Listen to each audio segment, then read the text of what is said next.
Hello बच्चों, कैसे हैं आप लोग। चलो, आज हम जो नीट 2026 का जो रीट एग्ज़ाम होगा 21 जून को, उसके लिए सारे यूनिट्स के पूरे सिलेबस का जितने भी यूनिट्स हैं उन यूनिट्स में से टिपिकल प्रॉब्लम्स को सेलेक्ट करके दिया है। आई होप कि यदि आप इस क्वेश्चंस को कर लेते हैं तो कुछ ना कुछ फ़ायदा ज़रूर मिलेगा, ट्रेनिंग परफेक्ट मिलेगी और आपकी प्रिपरेशन का जो रिवीजन है वो सबसे बेहतरीन होगा। Okay, let us start. तो पहला आज हमने यूनिट लिया है, टॉपिक लिया है, कौन सा चीज, स्ट्रक्चर ऑफ एटम। इसमें से हमने टोटल 10 प्रॉब्लम्स बताएंगे आपको। 10 प्रॉब्लम्स की ट्रेनिंग के तौर पर है, ठीक है, इसलिए आप थोड़ा मन से ध्यान से देखना। पहला प्रॉब्लम है, what is energy of what is the energy in joule per atom required for the following process। Lithium 2 ion gaseous है, 1 इलेक्ट्रॉन को रिमूव किया, लिथियम 3 पॉजिटिव आयन बना। हिंट दे दिया है, ionization energy of hydrogen atom in ground state equal to 2.18 10 power कितना -18 joule. ये सबको पता होगा बोर्ड्स मॉडल में। तो आपसे पूछा गया कि इस प्रोसेस में जो आयनाइजेशन एनर्जी होगी, एनर्जी रिक्वायर्ड होगी लिथियम 2 आयन में से 1 इलेक्ट्रॉन को रिमूव करने में कितनी इलेक्ट्रॉन की जरूरत पड़ेगी। तो ये सवाल था। ऑप्शंस दे रखा ए बी सी डी। तो लेकिन जब न्यूमेरिकल प्रॉब्लम होगा तो आप जब उसका सोल्व करोगे तभी जाके करेक्ट आंसर मिलेगा। तो कैसे सोल्व करेंगे वो देखो। आप सोल्व करेंगे कि फॉर हाइड्रोजन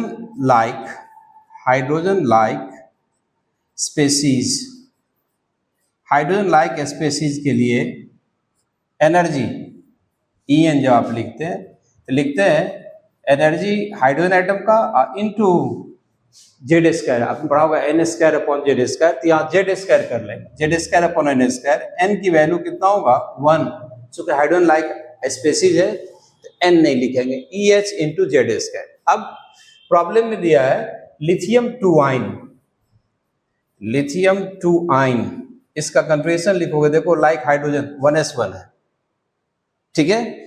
EH की वैल्यू हाइड्रोजन का दे रखा है कितना 2.18। सो यहाँ जो एनर्जी लगेगी इसके लिए एनर्जी लगेगा ionization energy equal to energy of hydrogen into z square. Hydrogen की जो आयनाइजेशन एनर्जी कितना होता है 2.18 into 10 power -18 into z square. अब लिथियम का जेड कितना होता है, for lithium z equal to कितना होता है 3 स्क्वायर, यानी 2.18 इंटू 9 इंटू 10 पावर कितना होगा -18 जूल। जब आप इसको सॉल्व करोगे कितना होगा ये 269, ठीक है, और डेसिमल 2 पॉइंट हुआ है तो 19.62 इंटू 10 पावर कितना होगा -18। इसको सॉल्व कर लें इस ऑप्शन के हिसाब से तो कितना होगा 1.962 इंटू 10 पावर कितना -17 जूल एक एटम का है पर एटम।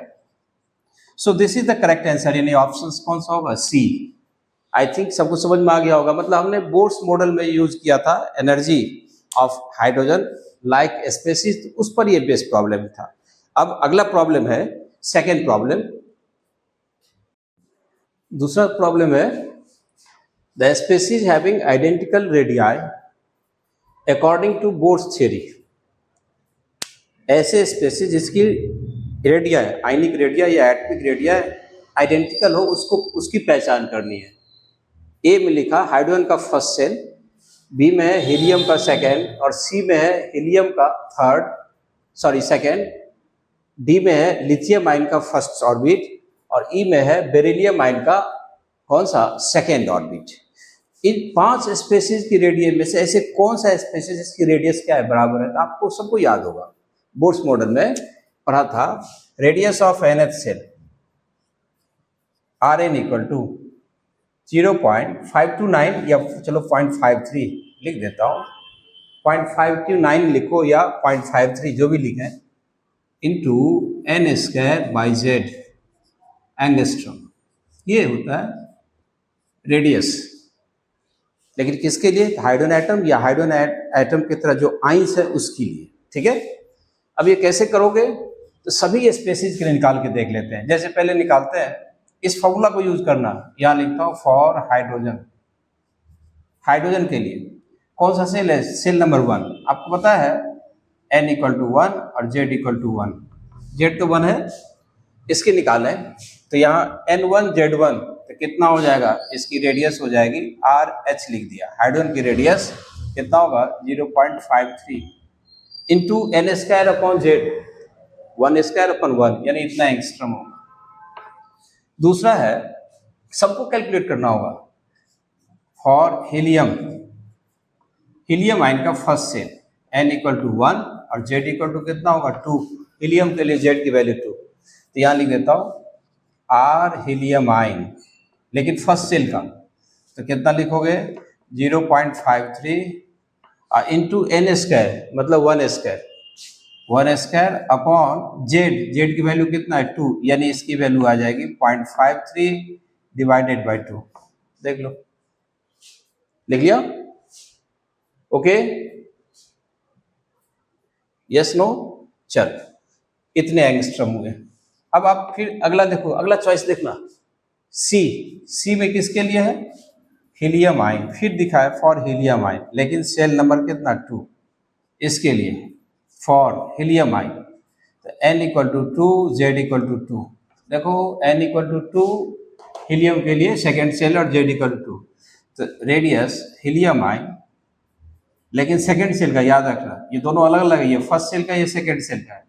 कितना लिखेंगे? 0.53 इंटू n² मतलब 4 अपॉन 2, यानी ये कितना होगा? 0.53 इंटू 2। जस्ट मल्टीप्लाई नहीं कर रहे हैं, मतलब वैल्यू देखना कि इसका इक्वल है। ये देखना इसका आधा, ये इसका डबल हो गया। फिर है for lithium ion, lithium 2 ion first shell के लिए, lithium 2 ion first cell n=1 के लिए कितना लिखेंगे हम लोग? Energy radius of lithium 2 ion first shell के लिए निकालना है। तो जेड वैल्यू कितना है लिथियम का? z सबको पता है कितना? 3। तो क्या लिखोगे?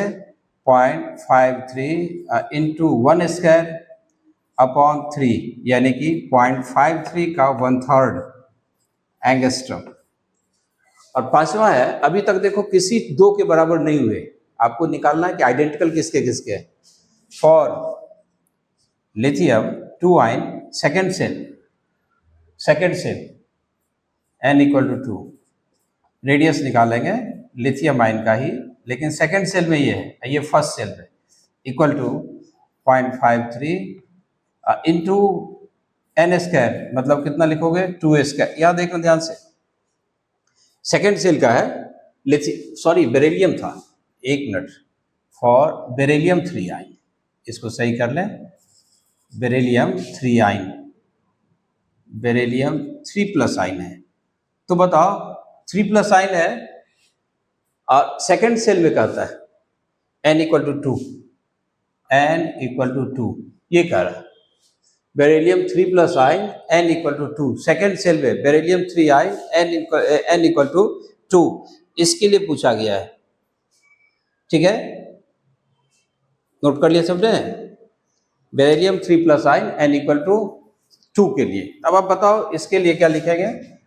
Beryllium ion, beryllium 3 ion n=2 तो कितना लिखोगे? 2² अब बेरिलियम का एटॉमिक नंबर z= कितना होता है? 4, तो डिवाइड कर देंगे 4 से, कैंसिल करो तो ये कितना होगा? 0.53। मतलब इसका रेडियस, और यहाँ देखो हाइड्रोजन का फर्स्ट सेल का रेडियस, बात समझ में आ रही है? हाइड्रोजन के फर्स्ट सेल की रेडियस और बेरिलियम 3 पॉजिटिव आयन के सेकेंड सेल की रेडियस क्या है? आइडेंटिकल है। तो इसमें से कौन सा ऑप्शन सही हो जाएगा? यस, देखो A and E, very simple. क्या ये समझ में आ गया? मतलब ये भी था बोर्ड्स मॉडल के जो आपने एजम्पशंस पढ़े थे, एनर्जी और रेडियस, है ना, उस बेसिस पर है।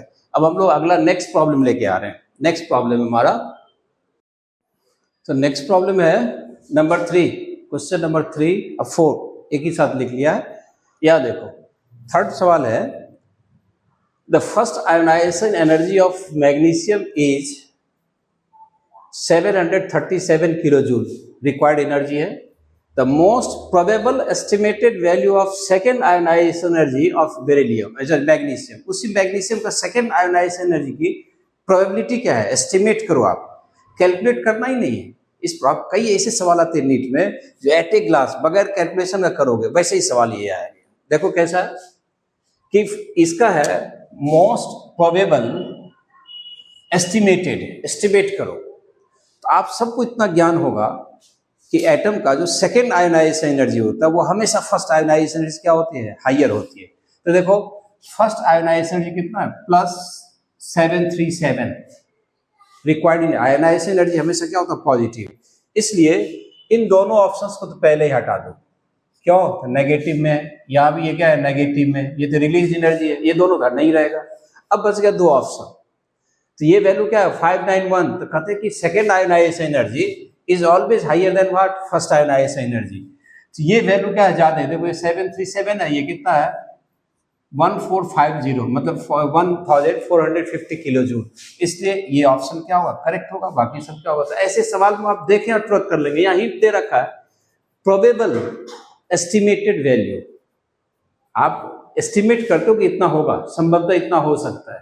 जरूरी नहीं कि यही वैल्यू हो, ये 1250 भी हो सकता था, कुछ भी हो सकता था। तो प्रोबेबल वैल्यू इस चारों ऑप्शन में यही होगा। ओके, तो इसकी बेसिक क्या होती है कि second ionization energy is always higher than first ionization energy. First ionization energy किसी भी एटम का सेकेंड आईई हमेशा फर्स्ट आई से क्या हुआ, ज्यादा होता है। ओके, पता चल गया। अब इस प्रॉब्लम में आते हैं। ये भी बोर्ड्स मॉडल का सब सारे उसी पर है। What is the ratio of wave number of first line of Balmer series to the first line of its what bracket series. आपसे पूछा गया है वेव नंबर का रेशियो। ओके, तो आप सबने पढ़ा होगा रिज इक्वेशन, जिसपे रेडबर्ग कांस्टेंट की यूज करते हैं। तो पढ़ा होगा कि वेव नंबर क्या होता है, न्यू बार, मतलब 1/λ इक्वल टू RH लिखते हैं। इस हाइड्रोजन एटम है तो जेड की वैल्यू कितना होगा, इंटू 1/n1² माइनस 1/n2²। ये सबको फॉर्मूला पता है। RH हुआ रेडबर्ग कांस्टेंट, और ये है वेव नंबर। तो हमें सवाल पूछा गया वेव नंबर का ही रेशियो है, वेव लेंथ का नहीं है, एनर्जी का नहीं है, फ्रीक्वेंसी की नहीं रेशियो पूछा गया। अब चलो फॉर कौन सा सीरीज है, बामर सीरीज। बामर सीरीज के लिए दूसरा सिर पर बनता है बामर सीरीज। फर्स्ट लाइन के लिए फॉर बामर सीरीज फर्स्ट लाइन के लिए n1 इक्वल टू कितना होगा 2। बामर सीरीज कहाँ सेकंड सिर बनता है, और कहाँ से आएगा, फर्स्ट लाइन कहाँ से होगा, n1 n2 इक्वल टू कितना होगा 3। ठीक है। फॉर बामर के बाद क्या लिखा है, बामर के बाद है Brackett series. For Brackett series इस सीरीज के लिए फर्स्ट लाइन के लिए, इसमें भी फर्स्ट लाइन यानी n1 इक्वल टू लाइन में बामर क्या कहते हैं पास्चर, और ब्रैकेट तो किस पर, फोर्थ से भी बनता है, तो n1 इक्वल टू 4। अब पहला लाइन है तो इलेक्ट्रॉन की ट्रांजिशन क्या होगा, n2 इक्वल टू 5 से ही होगा। देख लो, हो गया। अब हम लोग यहाँ निकालते हैं, इसकी फ्रीक्वेंसी मान लेते हैं इस एटम की, क्या कहते हैं वेव नंबर ν1। तो 1/ν1 equal to RH into 1/2² direct कर लो। 1/2² मतलब कितना होगा 1/4 माइनस 1/3² यानी 1/9। ओके, इसको लिख सकते हैं RH, H for hydrogen atom, और इसको करेंगे तो कितना होगा 5/36 मल्टीप्लाई कर दो। ये 1/ν1, ये अब निकाला ν1 की value, not 1/ν1, this is ν1 wave number 1/λ होता है। और इसके लिए निकालना हूं वेव नंबर RH। अब देखो n1 इक्वल टू कितना है 4, क्या लिखेंगे 1/4² मतलब कितना 16 माइनस 1/5² मतलब कितना 25। इसको जब सोल्व करेंगे तो RH लिखेंगे, और 25 में से 16 आएगा तो कितना होगा 9 डिवाइडेड बाय 16 इंटू 25। ऐसे ही रहने दो, इसी टर्म में कर लिया आपने। अब आपसे पूछा गया, इसको मान लेते हैं न्यू डैश 1, इसको न्यू 2 मान लेते हैं। हमसे पूछा गया इस दोनों का रेशियो, इसलिए न्यू 1 अब new dash 1 upon new dash 2, दोनों का फ्रीक्वेंसी का क्या कहते हैं, वेव नंबर का रेशियो, तो RH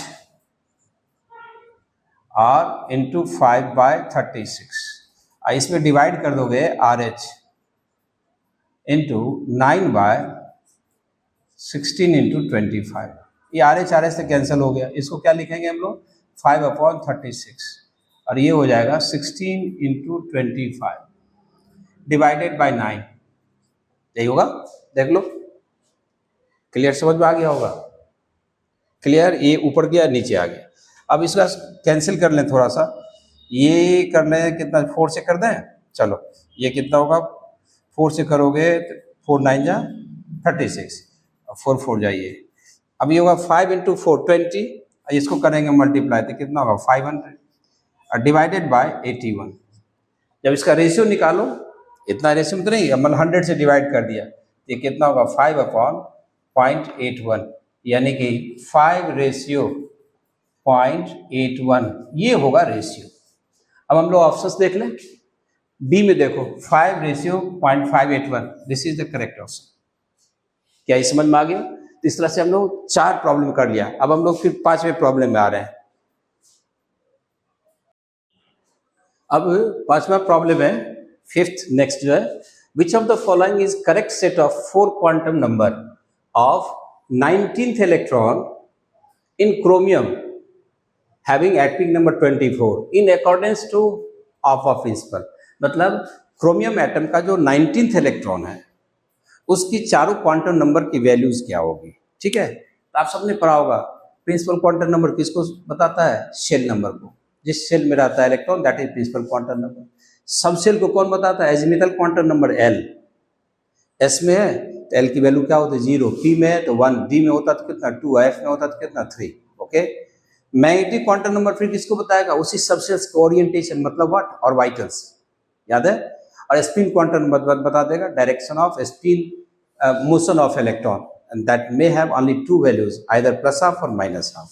तो हम यहाँ कैलकुलेट कर लेते तब आंसर पता चल जाएगा। देखो कैसे करोगे, क्रोमियम 24 कॉन्फ़िगरेशन लिखेंगे 1s2 2s2 2p6 3s2 3p6 4s2 होता है और 3d4, तो हम क्या कर लेते हैं 4s1 और 3d5, करेक्ट लिख लो, स्टेबल कॉन्फ़िगरेशन। अब आप काउंट करेंगे तो इसमें पहला और दूसरा इलेक्ट्रॉन है, इसमें तीसरा और चौथा है, इसमें 5 से लेके 10वां इलेक्ट्रॉन तक, 5th से लेके 10th तक, इसमें 11th और 12th इलेक्ट्रॉन है, इसमें 13 से लेकर के 18 तक इलेक्ट्रॉन, देखो 6 से आ रहा है, इसमें कौन सा इलेक्ट्रॉन होगा 19th इलेक्ट्रॉन। 19th इलेक्ट्रॉन के बारे में पूछा गया था, इसी के लिए कैलकुलेट करेंगे। सो the 19th electron of chromium is in 4s subshell, direct लिख लेते हैं 4s subshell.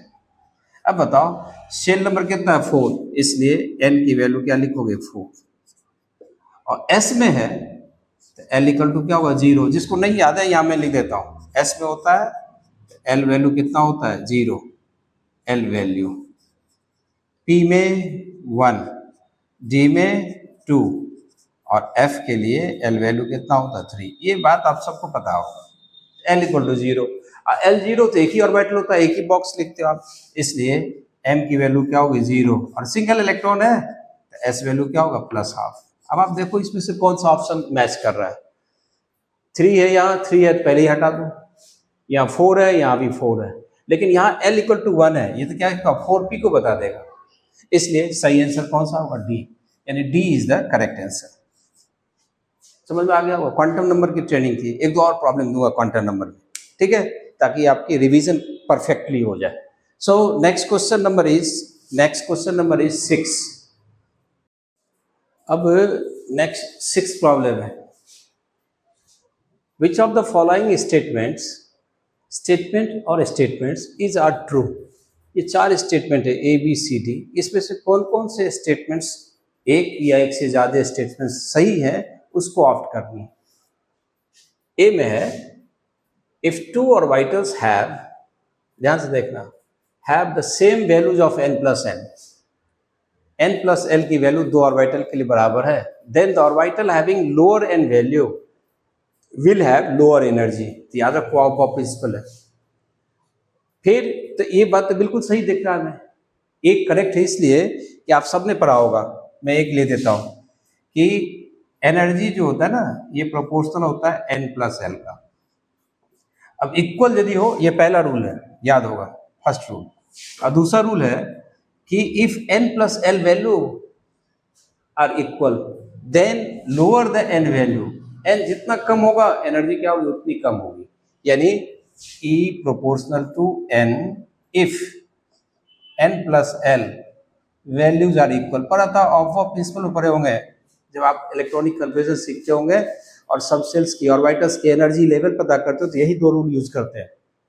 Orbitals having n plus l value minimum have minimum energy, and if 2 or more orbitals have equal n plus l value, then the orbital having minimum n value has lower energy, and so I think A is correct, A correct है। दूसरा statement देखने से पता लग जाएगा, energies of orbitals in the same subcells increases with increase in atomic orbital। atomic orbital में increase नहीं, यहाँ क्या होना चाहिए डिक्रीज। एटॉमिक ऑर्बिटल जैसे जैसे घटता जाएगा सबसेल्स, तो orbitals in the same subshell, जैसे हम कहेंगे p x p y p z d x y d y z d x z d x two y two d z two, उसके बारे में पूछा गया। तो यहाँ यदि ये इंक्रीज हो रहा है तो उसके एटॉमिक ऑर्बिटल क्या होना चाहिए with decrease in atomic orbitals, यानी ये स्टेटमेंट क्या होगा गलत होगा, रॉन्ग है। फिर चलो the size of 2pz orbital is smaller than the size of 3pz orbital. ये तो बिल्कुल है, देखो ये भी pz है और ये भी क्या है pz, इसका सेल नंबर कितना है 2 और इसका सेल नंबर कितना है 3। जैसे जैसे सेल नंबर बढ़ता जाएगा तो साइज क्या होगी बढ़ती जाएगी, इसलिए ये भी स्टेटमेंट क्या है बिल्कुल करेक्ट है, ए और सी करेक्ट है, बी गलत हो गया।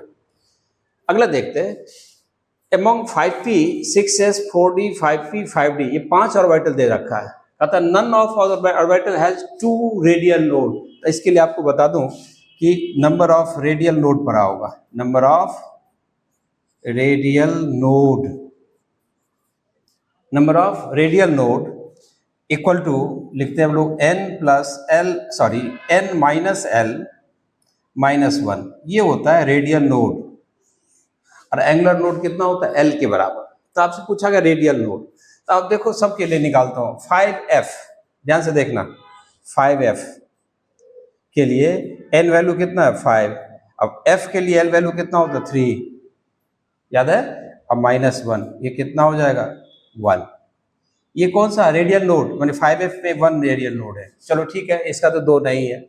6s में देखो 6s 6 s के लिए l वैल्यू क्या होता है 0 माइनस 1, देखना 6s रेडियल नोड, तो 6 माइनस 0 माइनस 1 तो कितना हो जाएगा 5। फिर क्या है 4d, सबका निकाल लेते हैं 4d, तो n कितना है 4 और d के लिए l वैल्यू कितना होता है 2 माइनस 1, यानी कितना होगा 1, इसके लिए 1 आ गया। ठीक है, अभी तक किसी की रेडियल नोड 2 नहीं हुआ है, ओके। उसके बाद फिर लिखा है 5p में देखो 5p में n की वैल्यू 5, l वैल्यू कितना 1 माइनस 1 कितना हो जाएगा 3, 2 किसी का नहीं। अगला देखते हैं और कौन से 5d है, 5d n इक्वल टू कितना होगा 5, d के लिए l वैल्यू कितना होगा 2 माइनस 1 यानी कितना होगा 2। अब आप बताओ 5d के लिए n माइनस l माइनस 1 की वैल्यू कितना होगा 2 हो गया, यानी इस 5d के लिए नंबर ऑफ रेडियल नोड कितना होगा 2, जबकि स्टेटमेंट क्या है कि among these orbitals none of the orbitals have 2 radial node, जबकि 2 रेडियल नोड किसका है 5d का है, इसलिए ये भी स्टेटमेंट क्या होगा गलत होगा, यानी करेक्ट ऑप्शन होगा यहाँ A and C. A and C वाला देखो yes B is the correct option. Okay, simple problem था, आप सबने पढ़ा होगा, हालांकि इसमें कई चीज मिक्स है, ऑर्बिटल की एनर्जी भी है और नोड्स, रेडियल नोड के बारे में जानकारी। हमारा अगला प्रॉब्लम नंबर 7, तैयार है? तो 7th प्रॉब्लम है, 7th, arrange the following atomic orbital. ये देखो एटॉमिक ऑर्बिटल्स लिखा है, atomic orbitals of multi electron atoms, ऐसे एटम जिसमें 2 या 2 से ज्यादा इलेक्ट्रॉन्स है, उनके लिए है। In the order of increasing energy, इनके एटॉमिक ऑर्बिटल्स की एनर्जी को इंक्रीजिंग ऑर्डर में अरेंज करो, ठीक है। अब ऑर्बिटल्स क्या सब है, तो ए में लिखा है ऐसा ऑर्बिटल जिसके लिए n की वैल्यू क्या है 3, l वैल्यू क्या है 2, m की वैल्यू क्या है +1। बी में दिया है principal quantum number 4, azimuthal 0, magnetic 0। C में है 6th सेल, p सब सेल, यहाँ है 5th सेल, p सब सेल, यहाँ है 2nd सेल और p सब सेल 2p।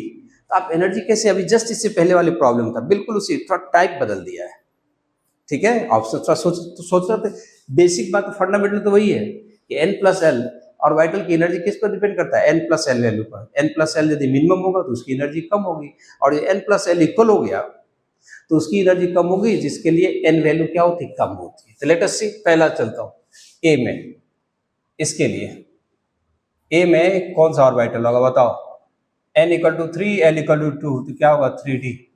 मतलब हमें ये पता करनी है laser n+l value, n+l value निकालनी है जिसकी कम होगी, और यदि ये इक्वल है तो n वैल्यू जिसका कम है वो, ठीक है। ये n वैल्यू, ये कंडीशनल होगा जब n+l इक्वल हो जाएगा। तो ये कितना होगा n+l, यहाँ सबके लिखता हूँ n+l, और जरूरत पड़ेगी तब लिखेंगे। अब a में है 3 + 2, कितना हो गया 5। b में देखो, b में 4 + 0, कितना हो गया 4। c में देखना, c में 6 + 1, कितना होगा 7। d में 5 + 1, 5 + 1, कितना हो गया 6 हो गया। और e में है 2 + 1। अब आप देखो 2 + 1 कितना होगा 3। तो इसमें n+l तो इक्वल है ही नहीं, इस रूल की हमें जरूरत पड़ेगी नहीं, सीधे निकाल लेंगे। Orbitals having minimum n+l value will have minimum energy. और आपसे पूछा गया कि आप एनर्जी के इंक्रीजिंग ऑर्डर में अरेंज करें, तो बताओ सबसे कम एनर्जी किसकी होगी, देखो n+l, e की, यानी सबसे कम एनर्जी होगा e। उसके बाद किसका है 4, यहाँ देखना 4, और ये क्या है c। अब ये इस समय देखना कितना हो गया, ये e हो गया, और उसके बाद क्या हो गया सेकंड में देखो 4, तो ये कौन सा है हमारा, ये कौन सा है 4 वाला, b, तो b का लिखते हैं, ठीक है b। उसके बाद फिर चलो ये हो गया, ये हो गया। अब ये 5, a लिखेंगे, देखो।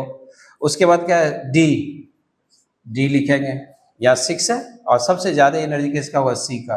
अब आप देखो इसमें से कौन सा ऑप्शन है जो मैच कर रहा है, तो यहाँ देखना ये डी सी वाला, इसमें देखो यहाँ है D is the correct answer, मतलब n+l वैल्यू देख लेंगे।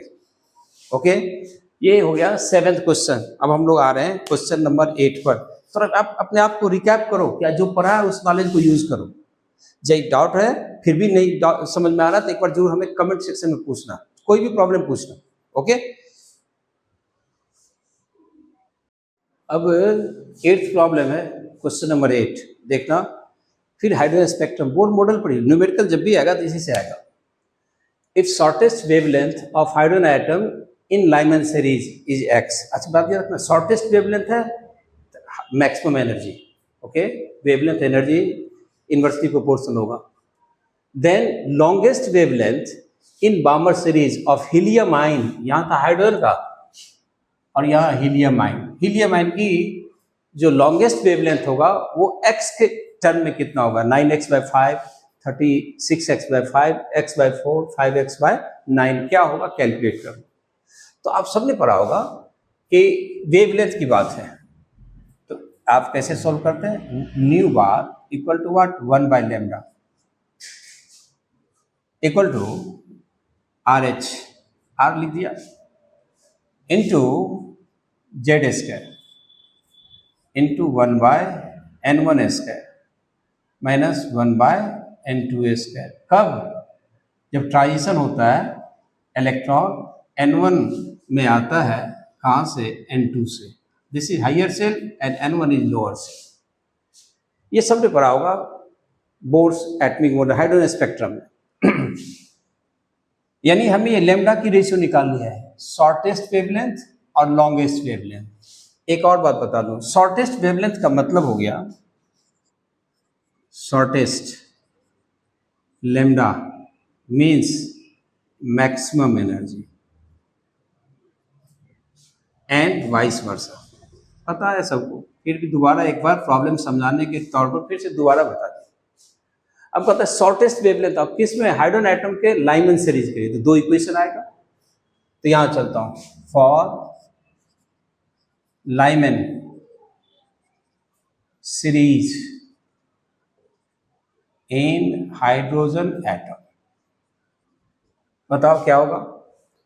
1/λ वेवलेंथ का, ये याद रखना, ये हाइड्रोजन का शॉर्टेस्ट वेवलेंथ है, तो इसको मैं λ1 मान लेता हूं, ठीक है?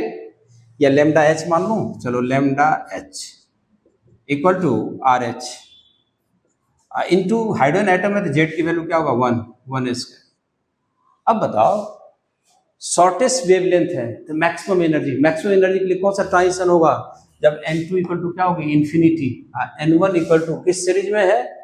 लाइमन सीरीज में। तो N1 इक्वल टू कितना होगा? 1। तो यहाँ 1/1 स्क्वायर माइनस 1/इन्फिनिटी स्क्वायर। क्यों? N2 इक्वल टू होगा इन्फिनिटी और N1 इक्वल टू कितना होगा? 1। तो ये वैल्यू कितना आ जाएगा? यहाँ लिख देता हूँ 1/λh इक्वल टू R। ये सब कैंसिल कर लो। देखो यहाँ ये λh की वैल्यू कितना लिखा है? x, ये भी दे रखा है। देखो x की वैल्यू, ये x दे रखा, तो मैं यहाँ से डायरेक्ट लिख लेता हूँ 1/x equal to R। This is equation number 1। हो गया। मतलब जो रेडबर्ग कांस्टेंट है वही क्या होगा? Equal to R 1/x, wave number के बराबर हो जाएगा। अब फॉर किस सीरीज के? बामर सीरीज के लिए। बामर सीरीज इन विच आइन? हीलियम आइन। हीलियम आइन में के लिए। अब चलो, इसमें कहता है लॉन्गेस्ट वेवलेंथ, मतलब कम से कम एनर्जी। तो कम से कम एनर्जी के लिए या लिखेंगे N1 इक्वल टू कितना होगा? 2। बामर सीरीज किसको बनता है? सेकेंड सेल पर। और मिनिमम एनर्जी लेके चलोगे, इलेक्ट्रॉन कहाँ से आएगा? N इक्वल टू 3 से। N1 इक्वल टू 1 कहाँ से आएगा? N2 इक्वल टू 3 से। ये ट्रांजिशन होगा तो वेवलेंथ क्या होगा? लॉन्गेस्ट होगा, मैंने एनर्जी क्या होगी? कम से कम होगी, राइट? और Z इक्वल टू कितना होगा? हीलियम आयन है तो Z इक्वल टू कितना? 2। अब इसके लिए निकाल लेता हूँ 1/λ इक्वल टू RH R लिख दिया, इंटू 2 स्क्वायर मतलब कितना होगा? 4 into 1/2 square minus 1/3 square. Check करो इसको, जब सॉल्व करेंगे आप, ये कितना होगा? R इंटू 4 इंटू ये कितना होगा? 9 में से 5 इंटू 5 कितना? 36। ये आ जाएगा। देखो 4 स्क्वायर और 3 स्क्वायर कितना होगा? 36 आ गया। यानी ये हमारे पास आ गया। ओके, R की वैल्यू या लिख देता हूँ direct. So 1/λ equal to R into 4 into 5/36। अब इस R की वैल्यू यहाँ देखो 1/x है, रख सकते हैं हम लोग। R equal to 1/x। So 1/λ equal to R यानी कि 1/x फ्रॉम इक्वेशन 1 इंटू 4। इस सबको कैंसिल कर लो, ये कितना होगा? 9 होगा। तो ये कितना होगा? 5/9 हो गया। आपसे पूछा गया लैम्डा, ठीक है, बामर सीरीज, उसकी लैम्डा वैल्यू कितनी हुई? Then longest wavelength of Balmer series, यानी इसकी लैम्डा क्या होगी? इसको रेसिप्रोकल कर लें। सो लैम्डा इक्वल टू कितना होगा? 9x/5। अब 9x/5 देखो कौन सा ऑप्शन है? Yes, A is the correct option. जब आप सोल्व करेंगे प्रॉब्लम, न्यूमेरिकल जब भी आ जाए फॉर्मूला बेस्ड रहता है, ज्यादा टेंशन लेने की जरूरत है ही नहीं। अब हम लोग आ रहे हैं क्वेश्चन नंबर 9 पर। रेडी रहो। अब देखो क्वेश्चन नंबर 9, ये क्वेश्चन नंबर 9 है। Match the list 1 and list 2। ये लिस्ट 1 है, इधर लिस्ट 2 है। इस दोनों में से मैचिंग की प्रॉब्लम आ गई। एक प्रॉब्लम हमेशा आता रहता है किसी न किसी यूनिट से। अब लिस्ट 1 में लिखा है ऑर्बिटल का नाम, और लिस्ट 2 में लिखा है कि रेडियल नोड और नोडल प्लेन। किसी ऑर्बिटल में कितने रेडियल नोड है और कितने नोडल प्लेन है, उस पर बेस्ड प्रॉब्लम है। मतलब नोड्स और नोडल प्लेन पर बेस्ड प्रॉब्लम है। अब देखना कौन। ए में लिखा है 2s ऑर्बिटल, कहते हैं 2s ऑर्बिटल में 1 रेडियल नोड और 2 नोडल प्लेन। फिर 3s में ये दे दिया ऑप्शन। अब आपको इसमें से ऑप्ट करना है कि कौन सा ऑप्शन सही होगा, ये बात आपको पता करनी है। याद रखना, अब आप सबने पढ़ा होगा कि nodal radial node equal to पढ़ा होगा n plus l plus 1, n minus l minus 1। और नोडल प्लेन किसको कहते हैं? एंगुलर नोड को कहते हैं नोडल प्लेन। जितना एंगुलर नोड होगा उतना ही क्या होगा? Nodal plane. तो मैं थोड़ा हिंट आपको दे दूं कैसे सोल्व करेंगे, याद समझो। नंबर ऑफ रेडियल नोड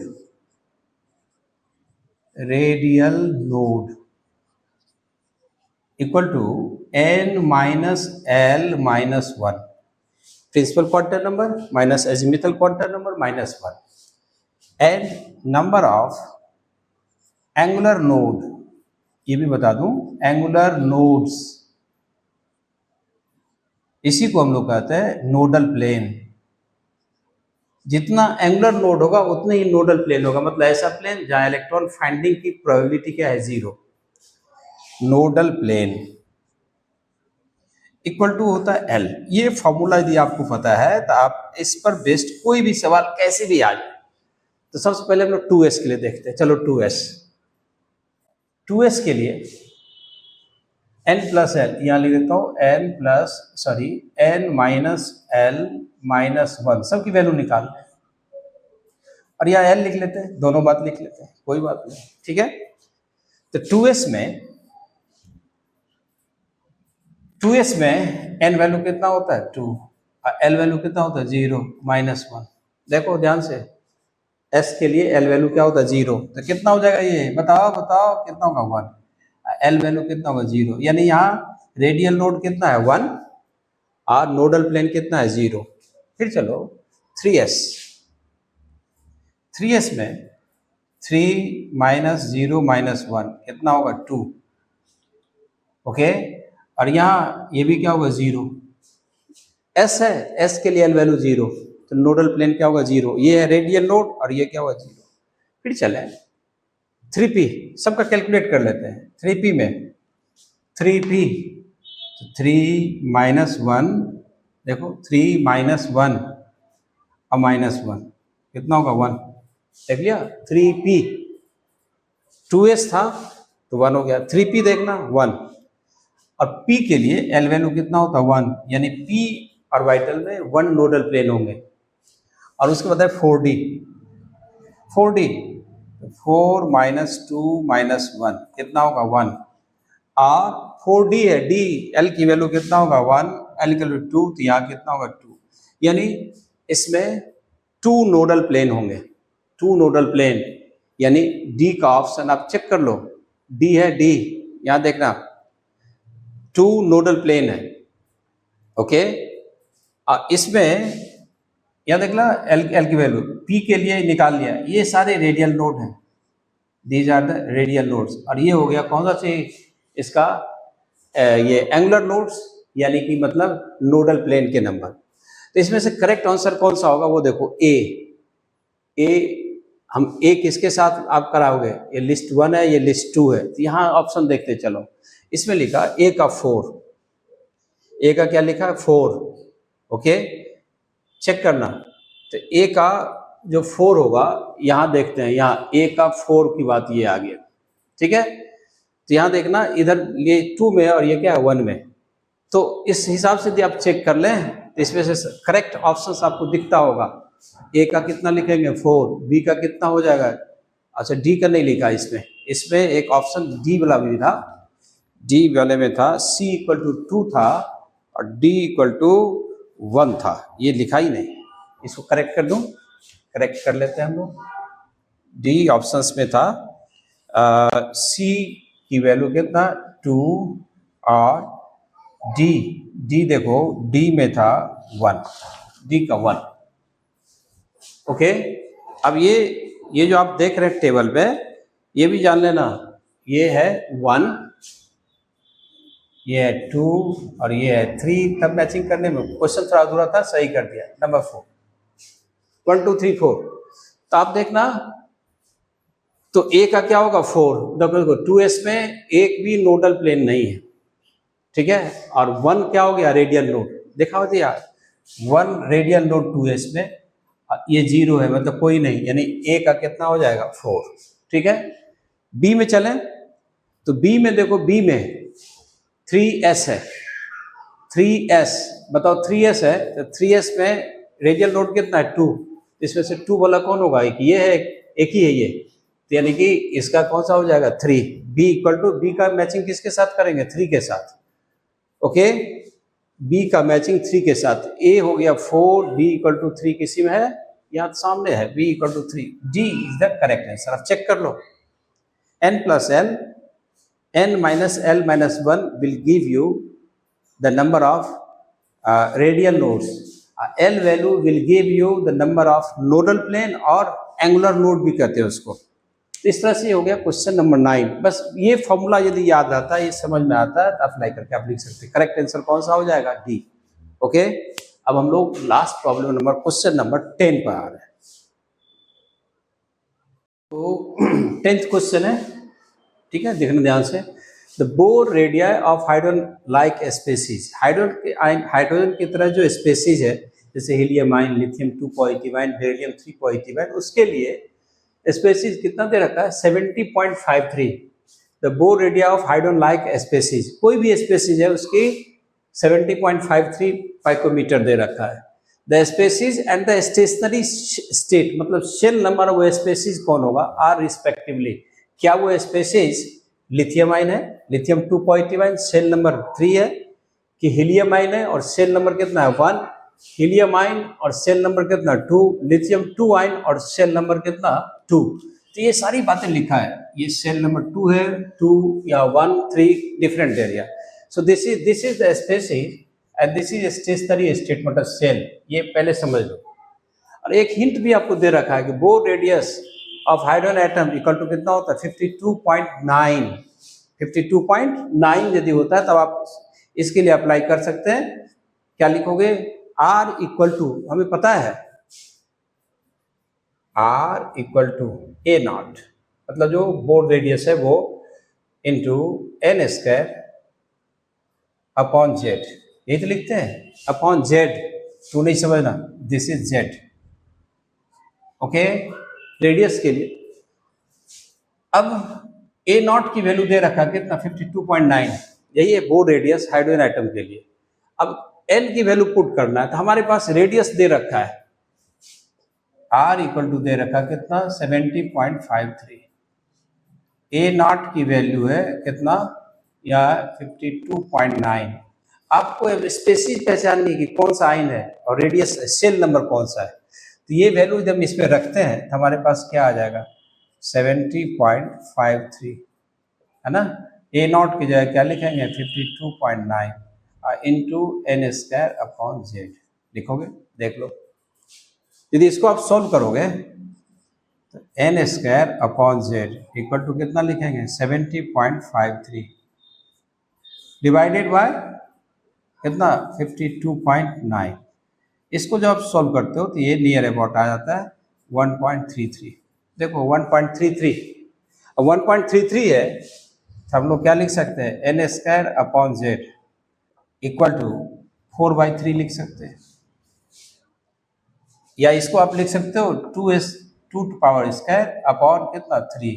अब ये वैल्यू यदि आप कंपेयर करो तो n की वैल्यू कितना हो जाएगा 2 और z इक्वल टू कितना हो गया 3। अब बताओ z 3 है तो आई इसमें से कौन सा स्पेसीज है, z इसके लिए भी 3 है, z इसके लिए भी 3 है। लिथियम आयन हो सकता है, लिथियम आयन हो सकता है, लेकिन शेल नंबर कितना हो गया 2, इसलिए करेक्ट ऑप्शन कौन सा होगा डी, यानी जो स्पेसीज होगा वो होगा डी में लिथियम 2 आयन और शेल नंबर कितना 2। This will be the correct answer. ठीक है। लिथियम 3 है, तो इसका मतलब ये इम्प्लाइज Z=3 है, तो ये कौन सा आयन दिखाएगा? लिथियम 2 आयन, इस आयन को दिखाता है। तो ये ऑप्शन कौन सा है? डी। इस तरह से हमने स्ट्रक्चर ऑफ एटम के जो प्रोबेबल क्वेश्चंस है, जरूरी नहीं कि यही क्वेश्चन आएगा, लेकिन मैक्सिमम क्वेश्चन इससे मिलता जुलता रहेगा, डेटा कुछ भी हो सकता है। आप इस पर ट्रेनिंग करें। फिर हमारा नेक्स्ट क्लास जब होगा केवल नीट के लिए, जो 21 जुलाई को होने वाला, हर यूनिट से हम 10-15 जैसे जैसे वेटेज है जिस यूनिट का, उस हिसाब से नंबर ऑफ क्वेश्चंस को डिस्कस करेंगे। Till then bye. आपको यदि कुछ फ़ायदा लग रहा है तो सब्सक्राइब जरूर करो भाई, है ना, अपने फ्रेंड को शेयर करो। ओके बाय, गुड लक, एकदम और हार्ड वर्क करते रहे। बाय।